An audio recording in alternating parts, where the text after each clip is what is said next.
Welcome to the Undrafted Armchair Quarterbacks. We're Jim and Joe, lifelong friends, lifelong fans, bringing you fan-driven sports talk the way real fans do. No overpaid experts, no scripted analysis, just honest takes on the games, players, and the big stories shaping sports right now. We love having you a part of it. Thanks for joining us, everyone. Please drop your comments, questions, and takes. We'll read them all and bring them into future shows. Please hit like, subscribe, and join us for free on YouTube, Spotify, Instagram, and TikTok. And it's Saturday morning. What are we doing, Joe? We are getting ready for a big day of sports, including the Run for the Roses. Yes, the fastest 2 minutes in sports. This is an emergency episode. We were going to have our typical episode on Monday next week, but we said no. This deserves its own place. It's an emergency episode. Of course, we're going to talk about the Derby. This podcast, this show is about the Derby, but can we possibly ignore the NBA and NHL playoffs going on? No. So let's just start with that. Let's talk about the few games last night that, wow, they just continue to deliver for the sports fans. Should we start with the overtime game between the Raptors and the Cavaliers? Yeah, sure. 112 to 110. Overtime, R.J. Barrett for the Raptors sends the series to 7 games. Unbelievable. That was a great game last night. Back and forth. It was a great game. 11-point lead in the fourth quarter by Toronto. They kind of, that evaporated. Both teams had a chance to kind of close it out in regulation with a couple of shots. A free throw missed for Toronto made it a little scary, I'm sure. Only up by 2 with the ball in Harden's hands and things like that. I mean, but yeah, that game was great to watch. Great basketball. Nothing more I can say than thank you, because while I'm not, in love with either team, Game 7's, hey, okay, that's a great one. I'll take it. And another lead evaporation game. What in the world happened to the Orlando Magic last night at home against the Pistons? Well, I can't tell you what happened in the second half for the most part, because when it was 60-38 at halftime, to be honest, I kind of didn't turn it off per se, but I kind of quit watching and started doing some other things. Because that game was over, I thought. How can the Magic get 11 points in the third quarter? That's it. And only 8 points in the fourth quarter. 19 points in the entire second half. And during one stretch, they missed 27 of 28 shots. Well, I was going to answer that question for you. How can they score 19 in the second half? By going 1 for 27 and missing 23 shots in a row. Not in a period, not in the second, in a row. How do you I've never really, I don't know if I've seen it. Is that even a record? I don't know if that's a record or not. It should be. We'll have to get our underpaid research staff to look that up for us. There's been so many records over just the last couple of days in the NBA. And have you seen how the viewership has skyrocketed for the NBA? Yeah. It has been really exciting. I have, although I am, listen, I have Prime Video. I've got Paramount Plus, I've got fill in the blank, you know what I mean? And I've even gotten stuff just to watch, like one Miami Hurricane game that's only available on, Sling or whatever, and I get it and then cancel it. I love the fact that there's no contracts anymore. However, it is a little frustrating, man. I'm trying to watch hockey, which is, I got YouTube TV, it's on ESPN or what TBS or whatever, and I'm having to, not just change channels, I'm having to change entire formats, and it's like, it's not easy. No, not at all. So the viewership's up high. And then last night there was another overtime game. I want to make sure I mention this.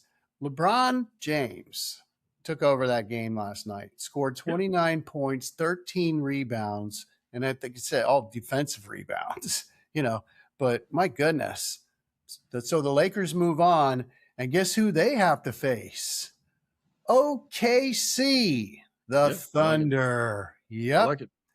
So Yep. yeah, the West is ready to go, and then the T Wolves are going to have to take on Wemby and the Spurs. Yep. So, and then we have tonight the Celtics and the Well, Sixers. yeah, Game game seven seven. tonight. Game seven. I love it. I do have an interest in this game. I do have a dog in this fight. So, the fact that we got to a game seven is fantastic. Nothing would make me happier than to beat Boston at home to move on and eliminate them. But, listen, I'll be watching this one for sure. I hope it's a good game, at least. Me Uh, too. And when was the last Boston. Yeah, go ahead. when was the last time we had the Sixers and the Flyers advanced this deep? I, I have no idea. Let me guess. It's been a while. Hey, Correct. listen. Well, here's the other thing. When's the last time we've had the Sixers and Celtics in a meaningful playoff series? That you might have to go back a long time for that, quite frankly. Yeah. Good point. Good point. But the Boston Celtics fans, I mean, probably 95% of the Celtics fans watching this game tonight will be licking their wounds from their beloved Bruins complete butt kicking by the Buffalo Sabres. Wow, it's easy to say now watching the games how Buffalo they look fast. They look really fast. They look really good. But going into this series, I don't think Boston expected to walk out of this going home. No, they didn't. And another thing about the Sabres, congrats to Buffalo. Their fans must be just absolutely loving it. It's been so long. But four different players scored goals last night for the Sabres. So not Yep, only were they, did they win 4-1, dominant fashion, four different players, well balanced. So yep, look out. And yep. I'm really happy to see the Sabres move on. Yeah, Alex Lyon stopped 25 of 26. He's great, but when you really watch this game, and I'm not like a hockey, expert by any means, Mhm. but I watch it a lot. It always seems, it just seems to me the defensemen for Buffalo always give, and I say always, almost always give Alex Lyon a clear view of the puck. Where when you watch the poor Boston Bruins defense and their goalie, he's always, all their goals last night, three of the goals came from the goalie couldn't see. The pucks are coming through legs and coming around. It's like, Buffalo sits in the crease area and, just blocks his vision where every time, Alex Lyon just seems to have clear views. So I think it's a great, teamwork with not just Alex Lyon being a stud in net, but the defenseman making sure that he can see the puck coming, and that's a huge goal. And Tage Thompson, two assists last. It's great. I'm looking forward to. They're not like a lucky Cinderella team here. I wouldn't want to play Buffalo right now. No, due to their results, you're not lying. Oh, hey, whoa, hey, man, it's unbelievable. I'm not because they look good. I love it.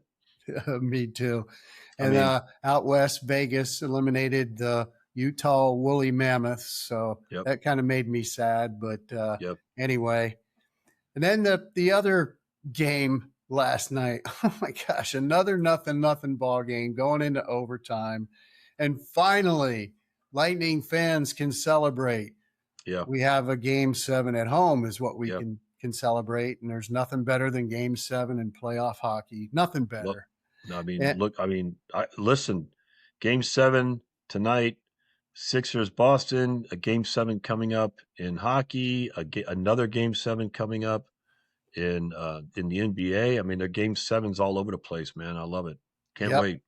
me too. And the hero last night for the Lightning, Gage Goncalves, Love with it. the OT game winner. Man, I'll tell you what, but it's going to be rocking in Tampa, and like I said, who did we have? If the Lightning move on, I think they go on to face Buffalo. Yeah, I don't have the brackets up, but whoever they face, I mean, when you get to this level, once you get past the first round, you're playing somebody who's playing well. I know Yeah, that, and I as we've talked about, I in think my it's opinion, in hockey more than any other sport, throw out the seeds, throw out the standings, throw out everything. It's 0-0, and whoever you're gonna have to earn it. yeah. I'm pretty sure it's got to be Buffalo because the Carolina Panthers are going to be playing the Flyers, and then it's going to be, let's hope, Lightning Sabres. I was going to say, let's not put the cart before the horse. Yeah, Let's let them finish the series first before we talk about who they're going to play next. I know they're not looking ahead. Well, they better not be. But no. speaking about looking ahead, look, the star of this show is the Derby. Okay, I am not a horse. I did live in Central North Florida for 9 years. Ocala is the new. Well, they built the new World Equestrian Center there. My sister still lives there. It's a huge deal. People that I know that are still down there talk about it was always kind of horse country. Maybe not the thoroughbred horse country that Kentucky is, but just it's the capital of horse world. Well, now it really truly is since they built the World Equestrian Center there, and I mean it's just massive. But so that's my expertise, living proximity to that. But I've been watching the Derby like you probably. Oh, I've been to horse racing many times. I lived in California. I used to go to Santa Anita all the time.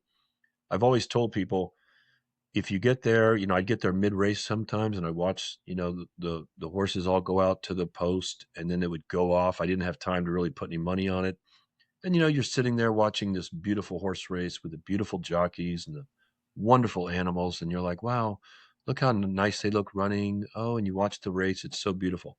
Next race, you put $2 on it, and you go, come on, what day? Come on, it's unbelievable. $2 changes the entire environment. It's just an insane thing, man. But yeah, I love horse racing. I think it's great. The Kentucky Derby is awesome. I love that it falls near Cinco de Mayo all the time. Chrissy, my wife, and I, we've hosted massive Cinco de Mayo parties, and the Derby's been part of that. We put numbers in the jar, and you draw them randomly, and everyone throws in 20, $30, legal gambling. It's just fun. I love it. I love the Derby. I love everything about it. and some of our subscribers, Joe and Christina, they're from Kentucky. My mom and her mom, my grandma, are both from Bowling Green, Kentucky. It has always been a super special Saturday Yeah, growing up every year. And the fastest 2 minutes, we were also like, okay, everybody gather around the TV. It's such a great tradition. It just, it is. adrenaline is pumping for me right now because of all the memories. And then, of course, cousin Fred, last night I was talking to him and I was like, man, get your bourbon ready for your mint juleps. And he goes, okay. But I was about to get started early today. Well, you have a no argument excuse to doing that. It's the Kentucky Derby. It's Saturday, the first Saturday in May. You could start at 5 a.m. if you could start last night and just keep going. Yeah. And another phrase that sports phrase is talk derby to me. When you hear Love it. that, you have to get a drink. Let me tell you something. That will make you drink right there. Yeah. No, it's funny. I remember even as a kid, it was on a grainy little TV. You probably couldn't even really see the numbers on the horses or anything back then. But I would get Sports Illustrated every week. That was really my number one source of sports news from around the world, Me too. because local TV and all that was very limited. Seeing teams from the West or things like this, and I remember the pictures in Sports Illustrated. You could see the muscles on the horse and the mud, on the jockey's goggles and stuff. Just the photographs were so vivid and clear. I loved everything about it. I still love it. I've been to the Kentucky Derby twice. It's really like it's like a 3-day event. So they have other races there. It's just, the Kentucky Derby is obviously the primary race. But if you ever had a chance to go, it delivers, man. Just walking around, everything you've seen on TV, it's that's not selective photography. It's like that everywhere. When the weather's good, which it will be today, I think, it really is just a wonderful place to go, and it's easy to kind of get lost in it, especially with couple of couple of things in your hands. Yeah, and then the pageantry, it captures you, man. It does. It's a huge adrenaline pump, and I'm writing down bucket list, the Kentucky Derby. It's right Yeah, next to the Indianapolis 500. right. Those are a couple of things that I, Which is right next to the Masters at Augusta. Yeah. yeah, Yeah, yeah, it's right up there. I mean, I've been to Augusta. I've been very blessed. Been to Augusta 4 times, and I would put it right up there. If you need to go to a Kentucky Derby at least once, and you don't have to spend a fortune. It's more pricey than ever, but just walking around the grounds and stuff. No matter where you are on property, when you hear the call to post, the famous trumpet call, if you don't get chills, then you're not really sure what's going on down there. But if you know, and it's amazing. Yeah, I can't wait, man. And I was just thinking when you were talking about that uh, back early in my radio career, I remember I was having to pot the broadcast, ABC broadcast before the Kentucky Derby, and it was Howard Cosell, and Mm. he was describing the favorite, actually the horse that's leading off in post one, which today is Renegade, right? And I Yep. remember he would say, the trainer, Todd Pletcher, the jockey, Irad Ortiz Jr., up. The way he Up. said up, Irad Yep. Ortiz Jr., up. And I was just like, oh my God. So, Renegade on that as we dig into this for all you really enthusiastic Derby fans. Renegade is at post one, 4-1 favorite, correct? He started off 4-1. By the way, that's a big favorite because I think the next closest one is 7-1. That's waffled on 6-1, 7-1 with So Happy. So he's a heavy favorite. Now it's waffled between 5-1, 4-1, and I think the post position had something to do with that little wobble. But yes, Yeah. And the post position, there's something unique about that. Isn't it a super big time challenge for the horse? yeah. Well, let's put it this way: no horse has won from post position one, which is on the rail, since 1986, which was Ferdinand. So it's not easy. And we talked about this briefly on our last show that, the reason it's not easy is every single horse, obviously, the shortest distance around the track is next to the rail. So every horse, all 20 of them this year, it's been 19, they want to get to the rail. So when you're that first horse, unless you get out so fast that you just beat everyone to the rail, so they're behind you, well, that's the only way to do it. Well, guess what? Most big horses, most favorites, they're closers, so they don't get out that fast. So it's a tough place to win from. Yep. And I read this morning Renegade has a half brother in the race, a horse by the name of Commandment. Yes, And Commandment is right in there at 6-1. It might change to 7-1 favorite. And there's another horse that's getting a lot of, I love horses' names and stuff. me too. Further Ado Yeah, is also up there. So, I'm hoping Renegade can pull this off because if it's been since 1986, you yeah. know, come on. I want to Well, see it happen. Ferdinand was like a massive, favorite in horse back then too. There's a lot more. There's a lot more challenges that Renegade's going to have to overcome than the post position, because these are I don't want to say concerning, but if I'm putting money down, I will be putting money down. These catch my attention too. The owner, Mike Rapole, he's 0-8 in his Kentucky Derby attempts. That does not include 3 scratches, 2 of which were the favorites, Uncle Mo and Forte in 2023. So he's 0 for 10, really. 0 for 8 in actual races, 0 for 3 because he's had to scratch. 2 of those were favorites. That's not even the worst part. The jockey is 0 for 9. It's like, Irad Ortiz Jr., he won the Belmont a couple times. He's winless at the Derby, 0 for 9. And his best finish is 4th. I mean, so you've got pole position one, an owner who's never won, 0-8, and a jockey who's riding you has never won, 0 for 9. The fact that he's still 4-1 is unbelievable, really. That means I'm going to put my money on him. Yeah, yeah. Well, you know what? You would be putting your money on the clear favorite, so there's nothing wrong with that. Now, I will tell you this. You brought up Further Ado.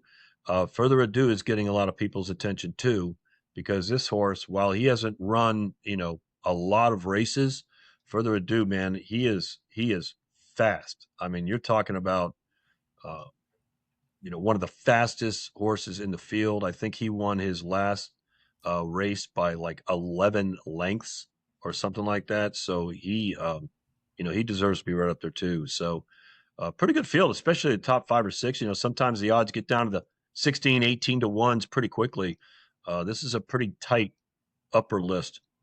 It's 6:57 p.m. post time as a reminder. Yep. And before we wrap this special episode up, the last horse that has won the Triple Crown was 2018, and the horse's name, Justify. Yeah. So it's been a little bit of time since we've had a Triple Crown winner, but Yeah. I can't wait, man. I can't 6:57 wait. p.m. Listen, I'm sure a lot of people are tuning in to find out who they should put their money on. Well, I'm not going to tell you who to do that, but I got to tell you, further ado, if I'm putting my money on 2 horses, it'd be further ado. This is the one I told you won 11 by 11 lengths. Do you know how long that is? That's a lot. He had That's a lot. a 107 equibase speed figure. Now that's in one race. Anything over 90 is like elite. 107 puts you in elite company. There's few horses that run that fast. So if he can get out and stay clean, he'd be great. You mentioned Commandment, who's a relative of Renegade. Here's another horse I would keep my eye on. So Bob Baffert, he's got a couple horses in there. But think about this: one of the veteran jockeys, Flavian Pratt. Okay, he's on emerging market. Now, emerging markets only race twice, okay? But he is a proven horse as far as speed goes, and Pratt chose to ride emerging market, who's a 12 to 1 odds, over Commandment. So Commandment, which is one of the favorites, I would keep an eye on that. So trained by Chad Brown. So I'm telling you right now, emerging market at 12 to 1 and further ado at 7 to 1. That's my perfecta right there. And if I had to pick a long shot, I'd say Great White. And Great White is 1,300 pounds, 17 hands tall. He was bought for $12,000. So if you want to put $2 on a long shot, go with Great White. Oh man, I love it. Sounds good. Yep. They get the best information right here with the undrafted armchair QBs. Yeah, of course. And betting on horse racing is like predicting weather. You could be wrong, and no one thinks, it's because you don't know what you're talking about, because no one knows what they're talking about when it comes to the Kentucky Derby. There's That's what been makes so it many great. upsets over the years. That is what makes it great. Yeah. So many horses have come from the 8 to 1, 9 to 1, unpopular favorite positions. So, but we'll see. I am looking forward to it. Can't wait to watch it. And then right after the race, you get Boston 76ers. I mean, is this going to be a Saturday or what? Love it. And I Me guess too. we could go out of our show today without saying, without further ado. Whoa, hey man, don't be such a renegade. Come on. Oh. Yeah, I got it. Hey, listen, we'll look forward to it, man. But that's it for this episode of the Undrafted Armchair Quarterbacks. That's it for this emergency episode of the Undrafted Armchair Quarterbacks with Jim and Joe. Thanks for checking us out and hanging with us for some real fan-driven sports talk. And please keep those comments, questions, and takes coming, everybody. Watch us for free on YouTube, Spotify, Instagram, and TikTok. We love having you. Everybody have a great weekend. Have a great weekend, Joseph. Yes, sir. Take care, man. I'll be watching tonight. See you. Yep.